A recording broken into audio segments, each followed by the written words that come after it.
सहकारी गृहनिर्माण संस्था स्वयं पुनर्विकास समूह स्वयं पुनर्विकास अभ्यास गटाने सादर केलेल्या अहवालातल्या महत्त्वपूर्ण शिफारसींमुळे मुंबईकरांच्या स्वप्नातील सुंदर आणि मोठ्या घरांचं स्वप्न साकार होण्यास मदत होईल असं मुख्यमंत्री देवेंद्र फडणवीस यांनी सांगितलं।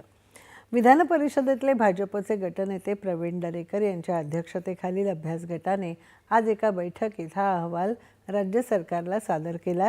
त्यावेळी मुख्यमंत्री बोलत होते। या अभ्यास गटाने अंतिम मुदतीपूर्वीच आपल्या शिफारसींचा अहवाल सादर केला आहे। गृहनिर्माण संस्थांचा पुनर्विकास करताना होणारी फसवणूक टाळण्यासाठी हा निर्णय अत्यंत महत्त्वाचा आहे असंही मुख्यमंत्री म्हणाले।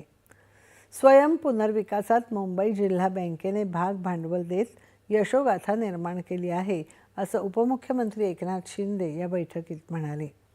या अभ्यास गटाच्या शिफारसींचा सकारात्मक विचार करण्यात येईल असं शिंदे यांनी सांगितलं। स्वयं पुनर्विकासाला चालना देण्यासाठी तांत्रिक आणि कायदेशीर अडथळे दूर करणं, TDR, प्रीमियम, LUC कर, GST आणि कर्ज व्याजदरांमध्ये सवलत, मंजुरीसाठी एक खिडकी यंत्रणा आणि पात्रता निकष स्पष्ट करणं, नियमितपणे आर्थिक सहाय्य आणि मार्गदर्शनासाठी स्वतंत्र नियामक संस्थेची स्थापना, त्याचप्रमाणे डीम्ड कन्व्हेन्सची प्रक्रिया सुलभ आणि जलद करण्यासाठीच्या शिफारसी या अहवालात करण्यात आल्या आहेत।